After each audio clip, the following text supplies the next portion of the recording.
룻이 만난 사람들 5번째, 보아스, 숨김과 드러냄이라는 말씀의 제목으로 주의 말씀 함께 나눠보고자 합니다. 제로 콜라라는 것이 있습니다. 설탕 대체제를 넣어서 단맛은 그대로 유지하면서 칼로리는 제로입니다. 살이 찌지 않는, 다이어트 하시는 분들이 콜라를 마시고 싶을 때 이 제로 콜라를 많이 사 잡수십니다. 살 빼려고 하는 다이어트 하신 분들이 이 제로 콜라를 잡수시는데, 하루는 제가 청년들과 함께 햄버거 집에 갔습니다. 다이어트 한다는 한 청년이 자기는 꼭 다이어트 콜라, 제로 콜라를 먹겠다고 해서 제로 콜라를 시켰습니다. 그런데 햄버거를 한참 먹더니 본인 햄버거에 치즈가 빠졌다고 막 직원한테 가서 따지는 겁니다. 그럼 왜 제로 콜라를 먹는지. 이런 비슷한 분이 계십니다. 우리 여자분들 화장 열심히 하시죠. 특별히 눈화장 신경을 많이 쓰십니다. 제 아내 하는 거 보면 거의 예술 작품을 그립니다. 눈화장을 열심히 해놓고 밖에 나갈 땐 선글라스를 끼고 나갑니다. 왜 선글라스를 그렇게 열심히 누군가에게 보여주려고 눈화장을 해놓고 밖에 나갈 때 아무도 보지 못하는 선글라스를 끼고 나갈까? 이처럼 우리는 보여주고 싶은 것이 있으면 반대로 숨기고 싶은 것이 있습니다. 그것을 오늘 본문의 말씀의 제목대로 숨김과 드러냄이라고 한다면, 인간의 삶 속에서 저희는 어느 순간에 어떤 모습을 숨기고 감추고 싶어 하기도 하고요, 또 어떤 순간에는 내 모습을 드러내고 보여주고 싶을 때가 있다라는 것입니다. 실제로 예수님도 그분의 사역 속에 숨김과 드러냄을 통해서 하나님 나라 사역을 하셨습니다. 마가복음 1장에서 예수님께서 막 공생애를 하셨을 때 아픈 자들을 고치고 이렇게 말씀하셨지요. 마가복음 1장 34절에 보면 예수께서 각종 병이 든 많은 사람을 고치시며 귀신을 내쫓으시되 귀신이 자기를 알므로 그 말하는 것을 허락지 않으시더라. 그 귀신이 예수가 구세주인 것을 알고 세상에 알릴까 봐 숨기시고 계시는 거죠. 또한 마가복음 1장 44절에 이렇게 기록되어 있습니다. 함께 읽어보겠습니다. 이르시되 삼가 아무에게 아무 말도 하지 말고 가서 내 몸을 제사장에게 보이고 내가 깨끗하게 되었으니 모세가 명한 것을 드려 그들에게 입증하라 하셨더라. 병을 치유받은 이들에게 아무에게도 이야기하지 말라라고 예수님의 치유의 그 사역을 숨기고 계십니다. 그 외에도 수많은 구절에서 예수님은 자신을 숨기려고 했고요, 그 반대로 예수께 은혜를 받고 치유를 받은 자들은 저분이 예수님이다라고 하는 복음을 곳곳에 드러내려고 했던 것이 바로 복음서의 말씀입니다. 그렇게 숨김과 드러냄의 다이나믹한 상호적인 역할이 복음의 역사로 지금 저와 여러분의 것까지 이어져 온 것이다 라고 할 수 있습니다. 또한 예수는 천국을 비유하실 때 바로 이 숨김과 드러냄의 역학적 관계로 천국을 설명하십니다. 마태복음 13장은 천국 비유장이라고 얘기합니다. 이 장에서 비유되는 천국은 숨김과 드러냄으로 이야기가 됩니다. 천국을 이렇게 비유합니다. 마치 겨자씨와 같고 누룩과 같다. 겨자씨와 누룩은요, 자신의 진짜 모습을 보여주고 있는 것이 아니지요. 여러분, 누룩 또 겨자씨 보신 분들 계실 겁니다. 도대체 이게 뭐가 될까라고 생각이 들지요. 그 다음 구절에서는 천국은 마치 감추인 보화 또 좋은 진주라고 비유를 합니다. 이 비유의 공통적인 주제는 천국은 겨자씨와 누룩처럼 지금은 별 볼 일 없어 보이지만 하나님은 그 겨자씨를 통해 큰 나무를 만드시고 그 누룩을 통해 큰 빵을 만드시더라는 것이죠. 곧 숨겨져 있으나 끝내는 그 어떤 것보다도 아름답고 위대한 것을 만들어 보여주는 것이 천국이라는 것입니다. 지금 당장은 그것을 볼 때 천국을 볼 수 없습니다. 저와 여러분을 볼 때 그 천국의 삶을 저희들이 생각할 수 없습니다. 그러나 끝내는 그것을 통해, 그 보잘것없어 보이는 겨자씨와 누룩을 통해 큰 빵과 큰 나무를 이루시는 것이 천국이라는 것이죠. 감추인 보화, 그 천국은 무엇인가 내가 숨겨두고 꽁꽁꽁 숨겨두고 그것을 통해서 기쁨과 감사를 누리고 싶은 것, 좋은 진주 같은 주제를 가지고 있죠. 천국은 숨기고 싶고 또 감추고 싶은 것, 그러나 그것이 드러나고 세상에 알려지면 모든 사람들이 기뻐하고 그 가운데 영광을 돌릴 곳, 그것이 천국이라고 이야기합니다. 곧 저와 여러분의 신앙도 어떠한 숨김과 드러냄의 역동적인 삶에서 우리의 신앙의 성장과 성숙이 이루어진다라는 것입니다. 그런데 오늘 본문의 말씀도 그런 숨김과 드러냄에 대한 하나님의 역사하심이 나타납니다. 지난 주일 말씀에서 나오미는 룻과 함께 고향 땅 유다 베들레헴으로 돌아오지요. 하지만 그들은 철저히 실패와 낙오 가운데 고향 땅으로 돌아왔습니다. 나오미 입장에서는 남편을 잃었고 두 아들을 잃었습니다. 며느리인 룻이 함께 왔지만 실제로 나오미에게 있어서 룻은 큰 자산이 되거나 이득이 되는 존재가 아닙니다. 껄끄러운 돈 또는 혹을 때려다가 혹을 붙인 격이 된 그런 상황이죠. 그런 존재가 나오미에게 있어서 룻이라고 할 수 있습니다.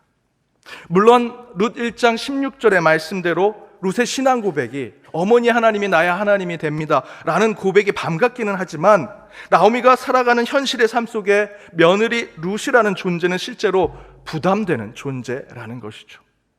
그래서 나오미는 1장 20절에 자기 스스로를 마라 인생의 쓴맛을 본 자라는 이름으로 바꿨습니다. 하지만 그런 나오미가 자기 고향으로 돌아왔다고 해서 인생의 쓴맛을 본 마라라는 이름이 기쁨의 나오미로 바로 바뀌게 된 것이 아니죠. 사는 것이 나아져서 기쁨의 나오미로 회복된 것이 아닙니다. 전혀 그런 삶을 살지 못합니다. 모압 땅에서 고난받았던 마라의 인생과 똑같이 다시 고향 땅에 돌아와서도 마라의 인생을 살고 있었습니다. 지난주일 말씀을 기억하신 분은 아시겠지만 룻기 2장 2절을 보시면 룻은 생계를 유지하기 위해서 이삭을 주스러 갑니다. 룻의 시대에 이삭을 줍는 사람들은 가난한 자들, 나그네들. 성경 말씀에 보면 나그네와 가난한 자들, 더 사회적인 현상도로 바라본다면 아무것도 생계를 유지할 수 없는, 그래서 어떤 것도 그들을 먹고 사는 것을 만들어낼 수 없는 자들이 가서 이삭을 줍는다라고 얘기합니다. 곧 나오미와 룻은 고향에 왔지만 어떤 직업도 먹고 사는 문제를 해결한 것이 아니다라는 것입니다. 여전히 나오미는 인생의 쓴맛을 보는 마라와 같은 인생을 살고 있었습니다. 그런데 그런 상황 속에서 룻은 우연처럼 보이는 하나님의 필연적인 섭리 가운데 보아스를 만나게 되죠. 그리고 룻은 보아스에게 다른 사람들보다 훨씬 더 큰 도움을 받는 이야기가 오늘 본문에 나옵니다. 그런데 17절에 보니 룻은 보아스에게 보리 한 에바를 받았다라고 얘기합니다. 한 에바는요 한 10kg 정도 됩니다. 장정 한 15명이 한 끼로 먹을 수 있는 식사. 나오미와 룻을 기준으로 본다면 길게 잡으면 2주, 보름 동안 먹을 수 있는 양식을 받게 된 것입니다. 여전히 인생의 쓴맛을 보고 있는 나오미와 룻에게 보리 한 에바는 상상할 수 없는 은혜를 받게 된 것입니다. 그런데 룻이 받은 그 혜택과 도움, 정확하게 말씀드리면 모압 이방 여자, 과부지요. 누구도 그를 거들떠보지 않는 존재입니다. 그가 유다 땅, 룻의 입장에서 본다면 타국에서 아무리 그것이 우연을 가정한 필연적인 만남이라고 해도 그 가난한 자, 아무것도 없는 자가 이삭을 줍는 땅에서 그 땅의 주인을 만나 그 주인이 선대를 베풀어서 보름치의 양식을 받는다라는 것은 결코 룻이 받을 수 있는 혜택과 도움이 아니다라는 것입니다. 어떻게 그것이 룻에게 주어질 수 있을까라고 생각하게 된다는 것이죠. 그런데 그 사실을 룻은 나오미에게 하나하나 설명합니다. 19절에 나오죠.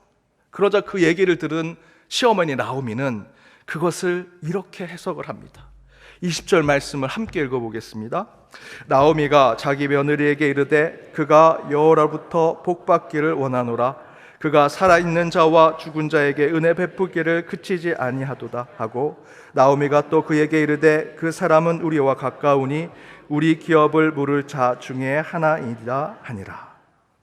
이 10절의 나오미의 이야기는 단순히 보아스가 엄청난 혜택과 도움을 준 룻에게 그것을 준 것에 대한 보아스에게 너무 감사한 분이구나라는 것을 표현하는 것이 아니라 그들이 결코 받을 수 없는 숨겨진 하나님의 은혜를 설명하고 있는 것입니다. 보아스에 대해서 축복하고 보아스에 대한 감사를 표현하고 있지만 그 뒷면에는 하나님의 역사하심, 곧 하나님을 보고 있다라는 것이죠. 보아스가 베푼 그 선대와 도움과 친절 뒤에 숨겨진 하나님의 은혜가 있더라라는 것입니다. 눈앞의 현실의 삶에 아둥바둥하던 나오미였는데 룻이 이삭을 죽고 돌아와 보아스가 베풀었던 호의와 은혜를 듣고는 나오미는 곧바로 감추어진 하나님의 은혜를 발견하더라는 것이죠. 20절 말씀을 보십시오. 앞구절에 그가 여호와로부터 복받기를 원하노라 축복을 합니다. 보아스를 축복합니다. 그 다음 구절에 이렇게 얘기합니다. 그가 살아있는 자와 죽은 자에게 은혜 베풀기를 그치지 아니할 것이다. 보아스가 도대체 뭘 안다고? 여기서 살아있는 자와 죽은 자는 누구를 가리키냐면 나오미, 엘리멜렉의 가정을 이야기합니다. 살아있는 자는 그 모압 땅에서 죽지 않고 고향 땅으로 돌아온 룻과 나오미를 이야기하는 것이고요. 죽은 자는 엘리멜렉, 말론과 기론을 이야기하는 것입니다. 보아스가 뭘 알고 있다고 지금 살아있는 자와 죽은 자에게 은혜를 베풀고 있다라고 얘기할까? 또한 나오미가 얘기합니다. 그 사람은 우리와 가깝다. 여기서의 가깝다라는 것은 친족을 이야기합니다. 왜 친족인 것을 강조하면서 이야기했을까요? 2, 3주 전 설교를 여러분 기억하시죠? 오르바와 룻이 시어머니 나오미의 곁에 남아 있으려고 했던 중요한 이유 중에 하나는 그 어머니 뱃속에서 나오는 세 번째 아들, 내 남편은 다 죽었으니 형사취수법의 율법에 따라 그들의 인생이 제대로 되고자 한다면 그 나오미 뱃속에 나오는 세 번째 아들이 자신의 남편이 되어야 하기 때문이죠. 하지만 나오미가 얘기합니다. 하나님이 내 경수를 끊으셨다. 그러니 너희 집으로 돌아가라. 하지만 룻은 끝까지 남아 있었습니다. 바로 여기서 우리와 가깝다라는 것은 보아스가 우리의 친족이고 룻에게는 무엇을 이야기하는 것이냐? 바로 너가 그와 함께 가정을 이룰 수 있다라는 것을 설명하는 것입니다. 그래서 뒷구절에 이렇게 얘기하죠. 우리 기업을 물을 자 중에 하나이니라. 갑자기 나오미의 관점이 마라 쓴맛을 본 인생의 관점에서 룻의 이야기를 듣고 20절에서 갑자기 변화된 관점으로 얘기합니다. 실패하고 낙오하고 좌절한 관점에서 갑자기 희망과 소망을 보고요, 마치 예언자가 된 것처럼 이야기하지요. 왜 그렇게 얘기합니까? 눈에 보이는 가시적 세상 속에서 그 안에 숨겨지고 감춰진 유유히 흐르는 하나님의 그 역사를 이 나오미는 보고 있는 것입니다. 감춰진 주의 은혜의 강물을 느끼고 있는 것이지요. 그것이 바로 20절의 말씀입니다. 20절에서 보아스는 단순히 보아스가 아닙니다. 그 보아스를 통해서 나오미와 룻을 향하고 있는 숨겨져 있는 하나님의 은혜를 발견하게 하는 자, 곧 보아스는 하나님의 은혜를 숨기고 있는 자고요, 보아스는 나오미와 룻에게는 하나님의 은혜를 드러내는 자로 설명되고 있습니다. 룻은 보아스의 만남을 우연처럼 느꼈지만 그 안에는 하나님의 필연적인 섭리와 개입이 있었습니다. 더불어 오늘 본문에서는 바로 그 룻과 보아스의 만남은 그동안 보이지 않았던, 숨겨지고 감추어져 있던 룻과 나오미를 향한 하나님의 사랑과 은혜가 명백하게 드러나는 것을 이 구절을 통해서 우리에게 깨닫게 해주고 있습니다. 이처럼 우리를 향한 하나님의 은혜와 사랑은 때로 감추어져 있다라는 것이죠. 왜 내게는 이런 하나님의 은혜와 헤세드, 하나님의 사랑이 내게 없을까? 여러분, 아닙니다. 여러분을 향한 그 하나님의 사랑과 은혜가 감추어져 있을 뿐입니다. 성경의 모든 이야기는 바로 하나님의 숨겨지고 감추어진 주의 은혜와 구원에 대한 이야기를 우리에게 들려줍니다.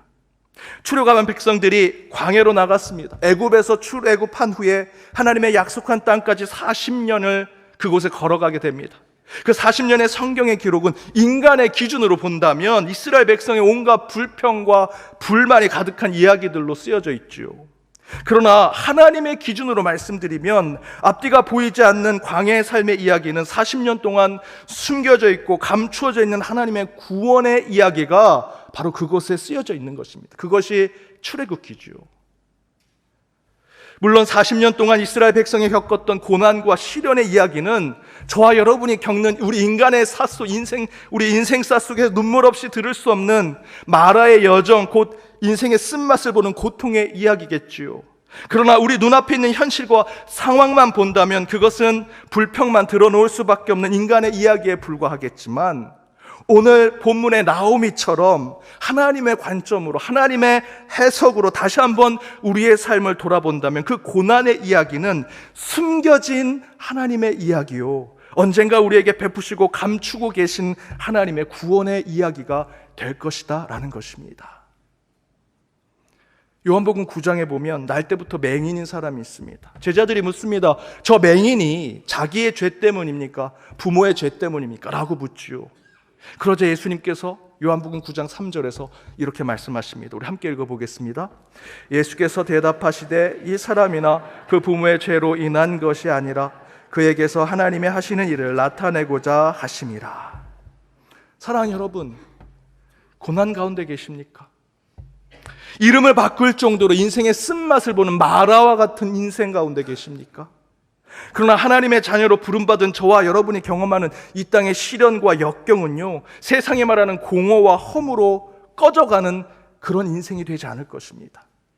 여러분이 갖고 있는 혹여 누구에게도 얘기하지 못하는 질병, 여러분의 실패, 나약함, 세상 사람과 비교하면 늘 어둠 속에 갇혀져 있을 것 같은 여러분의 열등감, 콤플렉스, 좌절과 우울한 마음, 우리 어르신들 점점점 기억력이 없어져가는 치매와 노안, 내 죄 때문인가? 내 성격 때문인가? 내가 잘못 살아온 인생 때문인가? 내 부모로부터 받은 쓴뿌리 때문인가? 여러분 스스로 판단하지 마시고 여러분을 정죄하지 마십시오. 하나님의 자녀된 저와 여러분에게 하나님이 음성을 주십니다. 숨겨진 은혜를 너에게 부어주어 하늘의 영광을 드러내게 하기 위함이다. 너의 그 약점을 통해 나의 은혜를 너희들에게 맛보게 하기 위함이다. 너의 아픔, 너의 상처를 통해 너 안에 숨겨진 나의 생명, 그 감추어진 그 기적을 체험하기 위해서 지금 너가 그 쓴 인생을 살아가고 있는 것이다. 하나님께서 우리에게 말씀해 주고 계십니다. 여러분, 우리 안에는 하나님의 감추어진 생명, 숨겨진 하나님의 은혜가 분명히 있습니다. 하나님의 때가 온다면 그 은혜는 보아스가 룻에게 보리 한 에바를 부어준 것처럼 저와 여러분에게도 그 하나님의 은혜가 부어지게 되리라 저는 확신합니다. 오늘 설교 후에 함께 결단하며 부를 찬양에 이렇게 고백하고 있습니다. 험한 시험, 물속에서 나를 건져주시고 노안 풍랑 지나도록 나를 숨겨주소서. 주여 나를 돌보시사 고이 품어주시고 험한 풍파 지나도록 나를 숨겨주소서. 제가 찬양 부를 거라 기대하신 분들 죄송합니다. 험한 시험 물속에서 나를 건져주시고요, 그 분노한 풍랑 가운데 그 풍랑이 지나가도록 하나님께서 저와 여러분을 숨겨주신다고 고백합니다. 주여 나를 돌보시사 나를 고이 품으시고 험한 풍파 지나도록 나를 늘 숨겨주소서.